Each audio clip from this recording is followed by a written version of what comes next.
1930 সালের 26শে জানুয়ারির দিন প্রত্যেক জায়গায় জাতীয় পতাকা, সেটা কিন্তু গৈরিক পতাকা নয়, কোন জাতীয় পতাকা উত্তোলনের জন্য সব জায়গায় আগ্রহ করা হয়েছিল। স্বয়ংসেবকদের যে প্রশিক্ষণ শিবির হয় সেখানে জাতীয় পতাকার বিষয়েও বলা হয়, জাতীয় পতাকাকে কিভাবে সম্মান দেওয়া, কিভাবে কি করা উচিত, এটা বাইরের লোকেরা জানেন। রাষ্ট্রীয় স্বয়ংসেবক সংঘ 42-এর আন্দোলনে সক্রিয়ভাবে অংশগ্রহণ করেছিল। রামকৃষ্ণ মিশনে নেতাজি সুভাষচন্দ্র বসু রামকৃষ্ণ মিশনে গিয়ে অনুপ্রেরণা নিয়ে আসতেন, দেশের মধ্যে আসতেন, বার্মাতে থাকার সময় বা বিভিন্ন জায়গায় থাকার সময় রামকৃষ্ণ মিশনে যেতেন। স্বামী বিবেকানন্দ দেশের স্বাধীনতা সংগ্রামীদের মধ্যে আগুন জ্বালিয়েছেন। ঠিক তেমনি রামকৃষ্ণ মিশন কিন্তু সক্রিয়ভাবে কোনো একটা আন্দোলনের ডাক দেয়।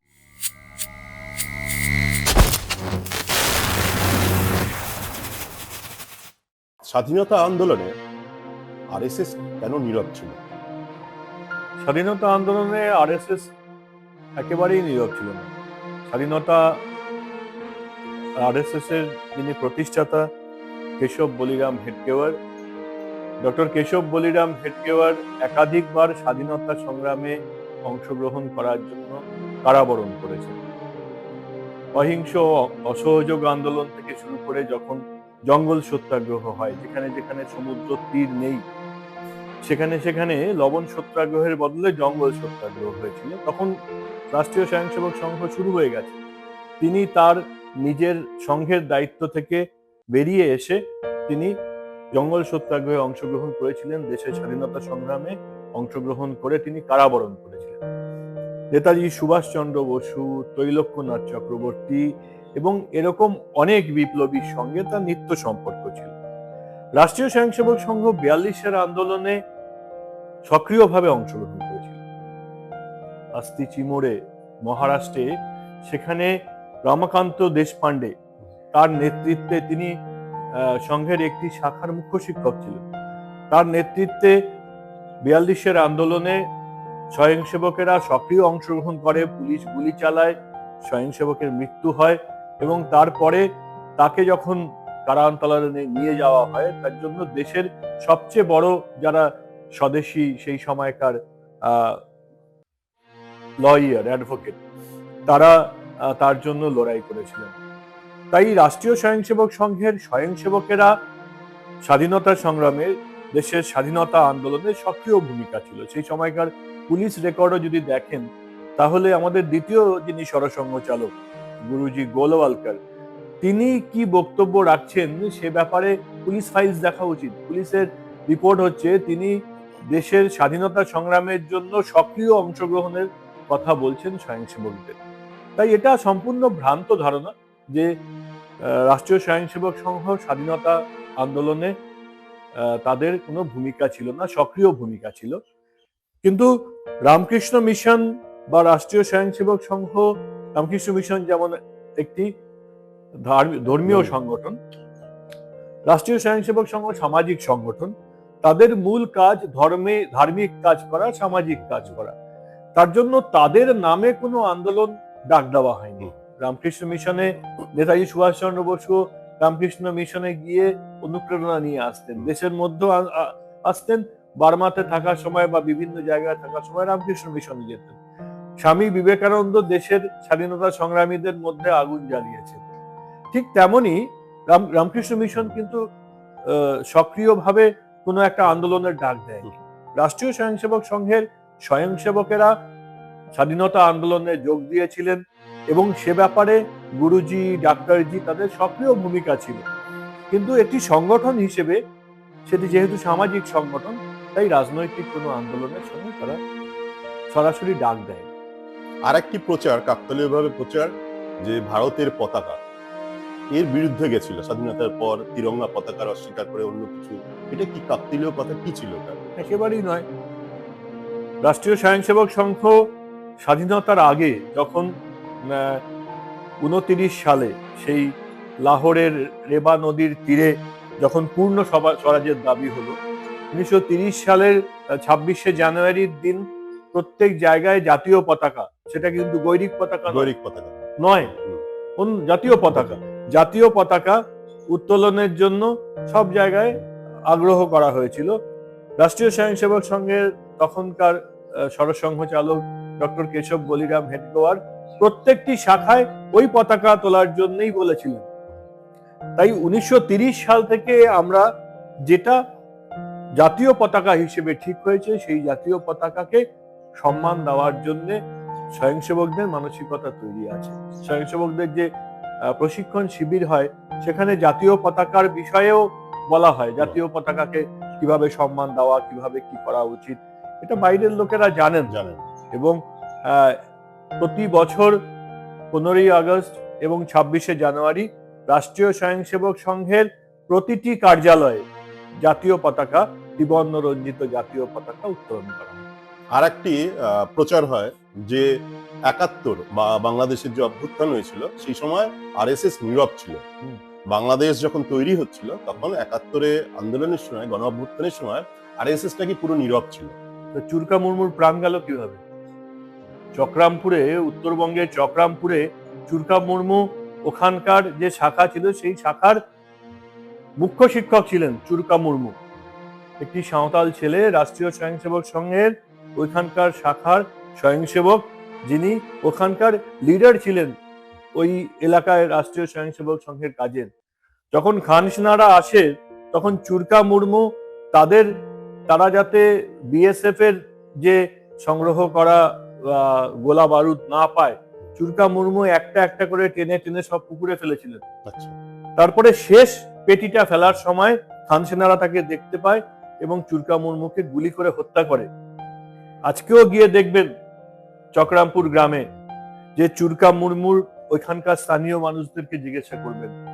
তাই চুরকা মুর্মুর মতো একজন স্বয়ংসেবক, শাখা স্তরের স্বয়ংসেবকরা যেমন অংশগ্রহণ করেছিল, এখানে বাস্তুহারা সহায়তা সমিতির 25টা ক্যাম্প ছিল, যাতে ওপার থেকে আসা অসহায় মানুষদেরকে সহযোগিতা করার জন্য এবং তাদেরকে খাদ্য, তাদেরকে থাকার জায়গা, তাদেরকে ব্যবস্থা করার জন্য সেই সময় ছিল।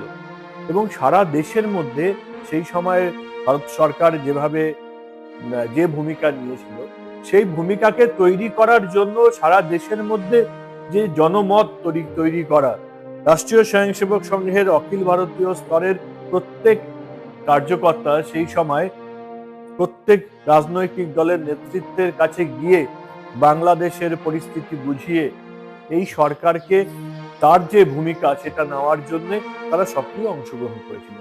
যেমন চুরকা মুর্মুর মতো একজন শাখা স্তরের স্বয়ংসেবক নিজেদের প্রাণ বলিদান করেছেন, তেমন অখিল ভারতীয় কার্যকর্তারাও সেই সময় সারা ভারতবর্ষ জুড়ে বাংলাদেশের স্বাধীনতা মানে ভাষা আন্দোলনের পক্ষে ছিলেন। বর্তমান 2026-এ সেই বাংলাদেশে নির্যাতিত হিন্দুরা, 20 মার্চে নৃশংসভাবে তারা তাদের দেশ ছেড়ে হিন্দুরা চলে আসছে। তো এই অবস্থায়, এই নিগ্রহ অবস্থায় তো আরএসএস কি করছে? মানে ভারতের আরএসএস, মানে রাষ্ট্রীয় স্বয়ংসেবকদের কি ভূমিকা বা কি করছে? শুধু ভারতে নয়, বাংলাদেশ তো একটি স্বাধীন সার্বভৌম দেশ, তাই সারা পৃথিবীতে 85টি জায়গায় তার প্রোটেস্ট এবং তাদের যে দূতাবাস এবং সেখানকার যারা নির্ণায়ক শক্তি, তাদের কাছে গিয়ে রাষ্ট্রীয় স্বয়ংসেবক সংঘ এবং হিন্দু স্বয়ংসেবক সংঘ HSS তাদের পক্ষে থেকে 2 মাসের মধ্যে 85টি জায়গাতে এই অ্যারেঞ্জমেন্ট করা হয়েছিল, যাতে বাংলাদেশের হিন্দুদের উপরে যে ক্রমবর্ধমান অত্যাচার তার বিষয়ে সারা বিশ্ববাসীকে জানানো যায়। এই ভারত সরকারের কাছে রাষ্ট্রীয় স্বয়ংসেবক সংঘ তাদের বক্তব্য রেখেছেন।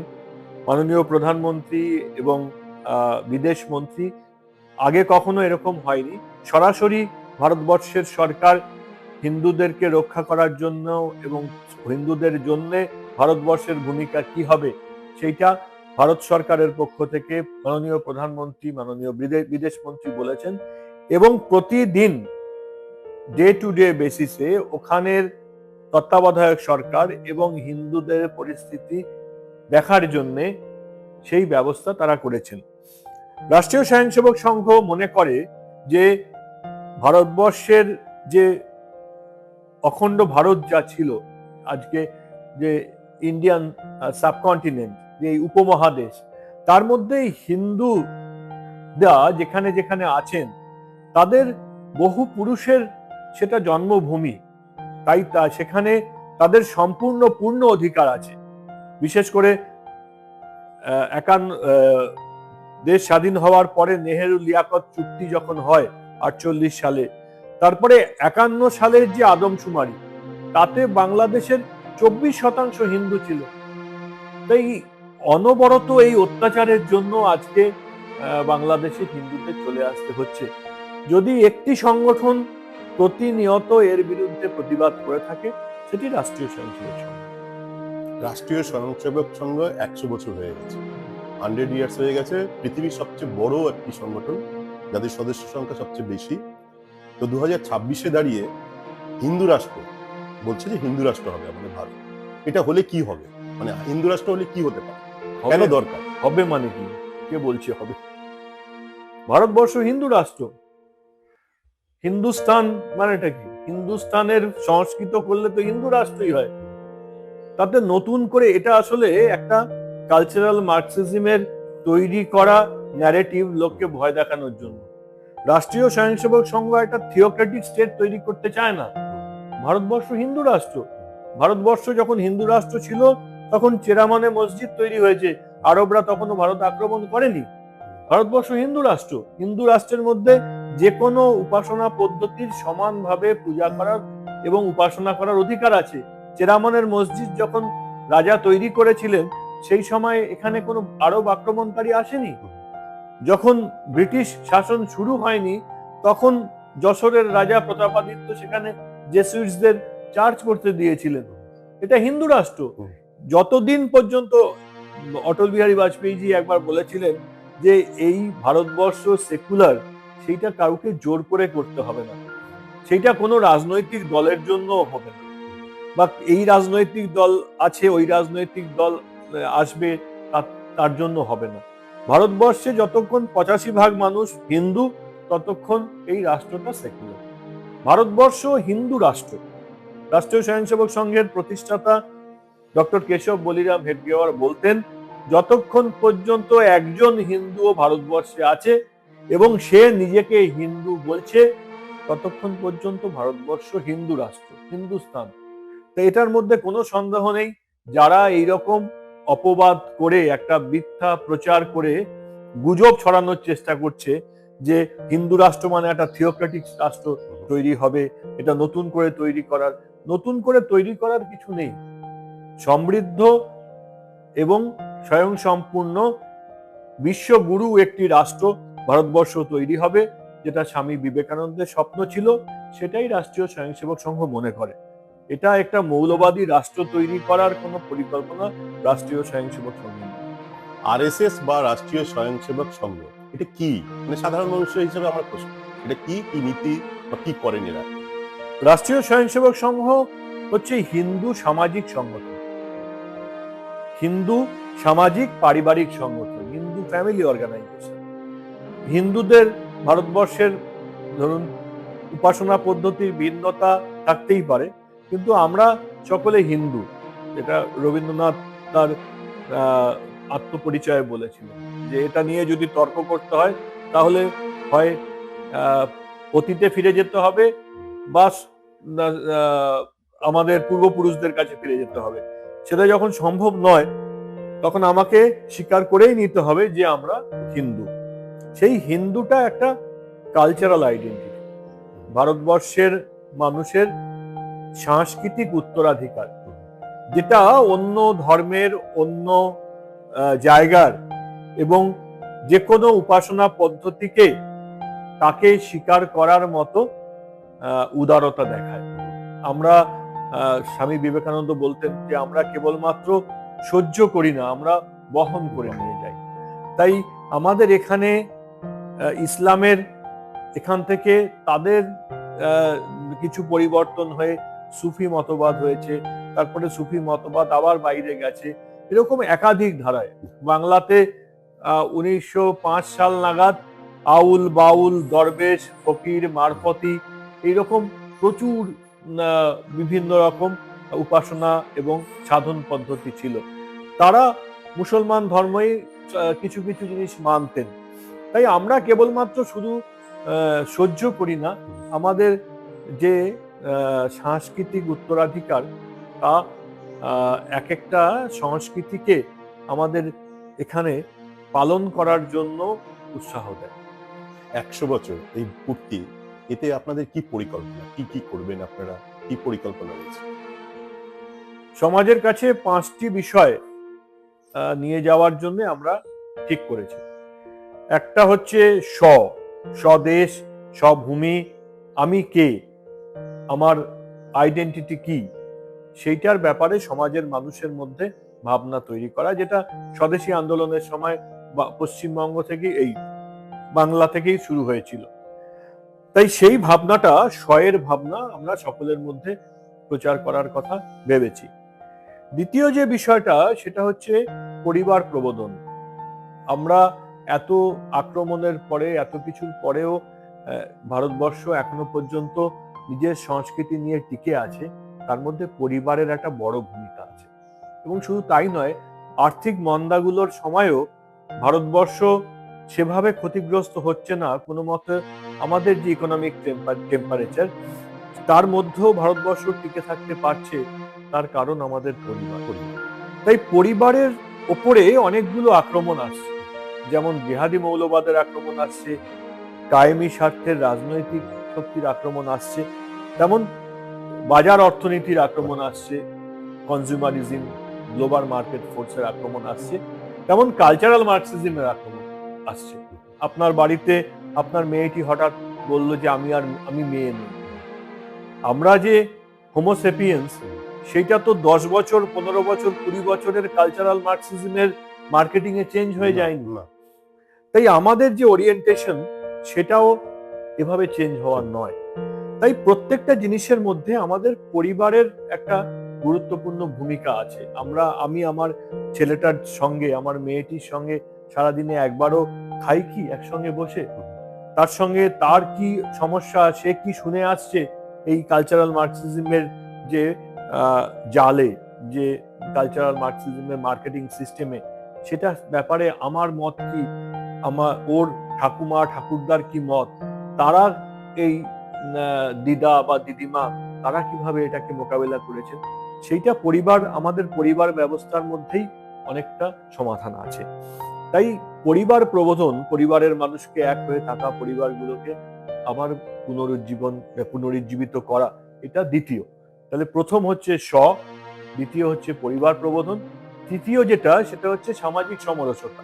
মানে আমরা মনে করি যে জাতিভেদ আমাদের সমাজের মধ্যে ক্যান্সারের মতো। জাতিভেদ যদি পাপ না হয়, তাহলে পৃথিবীতে অন্য কিছু পাপ নেই। এটা আমাদের নিবর্তমান সরসংঘ চালক বালা সাহেব দেওরাসজি বলেছিলেন, জাতিভেদ যদি পাপ না হয়, তাহলে আর অন্য কিছু পাপ নেই। তাই আমরা এই জাতিভেদ মুক্ত একটি সমাজের কথা ভাবি। তাই সামাজিক সমরসতা, উচ্চ নিচু ভেদ ভুলে সমাজকে একত্রিত হওয়ার জন্য আমরা সমাজের কাছে বার্তা নিয়ে যাচ্ছি। এটা হলো 3 নম্বর। চতুর্থ যে বিষয়, সেটা হচ্ছে আজকের সমাজের জন্য একটি বিষয় খুব গুরুত্বপূর্ণ, যে পরিবেশের জন্যে আমরা আজকে এখানে টিকে আছি। ভারতীয় সভ্যতা সংস্কৃতির মধ্যে পরিবেশ বহু প্রাচীন সময় থেকেই ছিল, কিন্তু আজকে এই গাছ, জল, জঙ্গলকে কেটে দেওয়ার, নষ্ট করার যে পরিকল্পনা, প্লাস্টিকের ব্যবহার, বা জল, আমার নিজের জীবনে আমি কি করি, কেউ অতিথি এলে তাকে 1 গ্লাস ভর্তি জল দিই, তিনি কিন্তু 1 গ্লাস জল খাবেন না, তিনি খাবেন অর্ধেক গ্লাসেরও কম। এবং তার এই ধরুন আমি রিভার্স অসমোসিসের জলটা তৈরি করছি, তার এই 1 গ্লাস জল তৈরি করতে আরো 9 গ্লাস জল নষ্ট হচ্ছে। তা এই 10 গ্লাস জল আমি ওই ভদ্রলোক মাত্র অর্ধেক গ্লাস খাবেন, তার জন্য নষ্ট করছি। তাই আমার প্রতিদিনের আচরণ যাতে পরিবেশ নির্ভর হয়, পরিবেশ সহায়ক হয়, আমি তাকে, সে কিছু মনে করবেন না, তাকে বললেই হবে আমরা অর্ধেক গ্লাস করেই দিই, আপনি অর্ধেক গ্লাস খাওয়ার পরে আবার জল দেন। এইটা প্রতিদিনের চর্যার মধ্যে আমাদের আনার ব্যবস্থা, যেমন প্লাস্টিক না নিয়ে যাওয়া, আমার বাজারে যাওয়ার সময় একটা ব্যাগ নিয়ে থলি নিয়ে যাওয়ার অভ্যাস তৈরি করা, এগুলো হচ্ছে আমাদের চতুর্থ বিষয়, যেটা পরিবেশ রক্ষা করার জন্য সেইটা করা হবে। সব শেষ যে বিষয়টা, যেটা নিয়ে অনেকদিন আমরা এটা দিইনি, প্রকৃত অর্থে নজর দিইনি, সেটা হচ্ছে নাগরিক কর্তব্য। আমরা বলি যে ভারতবর্ষ এত প্রাচীন সভ্যতা, আমরা গণিতে শূন্য আবিষ্কার করেছি। আচার্য প্রফুল্লচন্দ্র রায় হিস্ট্রি অফ হিন্দু কেমিস্ট্রি লিখেছেন যে হিন্দুরা কিভাবে, যখন সাহেবরা জঙ্গলে জঙ্গলে ঘুরতো, তখন হিন্দু মুনি ঋষিরা রসায়ন শাস্ত্রে কতটা এগিয়ে গেছিলেন। আমাদের আর্যভট্ট ফিজিক্সের এত কিছু আবিষ্কার করেছেন। কিন্তু আপনি একটা হাসপাতালে, শিয়ালদা বা পিজিতে বা কোথাও একটা নীলরতন সরকার হাসপাতাল বা কোনো একটা হাসপাতালে ঢুকতে যান, ঢোকার মুখে দেখবেন যে পানের পিক দিয়ে জায়গাটাকে একদম নোংরা করে দেবে। আমি রাস্তাঘাটে সব জায়গায় আমার যে নাগরিক কর্তব্য, যেটা আমার একজন দেশের নাগরিক হিসেবে যে কর্তব্য করা উচিত, সেটা পুলিশের ট্রাফিক আইনই বলুন বা প্রত্যেকটা জিনিসে, সেটা আমরা মানি না। তাই আমারকে যদি সত্যিকারের সর্বশ্রেষ্ঠ রাষ্ট্র হিসেবে প্রকাশ পেতে হয়, যদি ভারতকে বিশ্বগুরু তৈরি করতে হয়, তাহলে আমাদের প্রত্যেক নাগরিককে তার নাগরিক কর্তব্য নিয়ে বোঝাতে হবে। তাই পঞ্চম বিষয়টি হচ্ছে নাগরিক কর্তব্য। তাই এই 5টি বিষয় নিয়ে রাষ্ট্রীয় স্বয়ংসেবক সংঘ তাদের শতবার্ষিকীতে প্রত্যেক ঘরে ঘরে মানুষের কাছে যাবে, এটাই ঠিক করেছে। শেষ প্রশ্ন, এখন যেটা বলে জেনজি বা নিউ জেনারেশন, নতুন প্রজন্মের জন্য আপনি কি বলবেন? তাদের কাছে কি এই আরএসএস এর কি বার্তা যাবে? দেখুন, আজকের বোঝার ক্ষেত্রে জেনজির পরে জেন আলফাও আস্তে আস্তে তারা বুঝছে যে তারা কোন পরিবেশের মধ্যে আসছে। বা আমি মনে করি না যে মিলিয়েনিয়ালদেরও তাদের ভূমিকা শেষ হয়ে গেছে। আজকে সত্যি বলতে কি, যে জিনিসটা বোঝানোর জন্য বা ডিসিশন নেওয়ার ক্ষেত্রে মিলিয়েনিয়ালদেরও একটা গুরুত্বপূর্ণ ভূমিকা নিচ্ছেন। তাই সেটা ধরুন জেন এক্স, ওয়াই, মিলিয়েনিয়াল বা জেন জি, কিংবা আজকের একেবারে নতুন আসা প্রজন্ম যারা জেনারেশন আলফা, সকলের জন্য পশ্চিম বাংলার মানুষ হিসেবে আমার এখনকার যেটা মূল বিষয়, যে পশ্চিম বাংলার যে ঐতিহ্য ছিল, আমি বাঙালি হিসেবে থাকতে পারবো কি?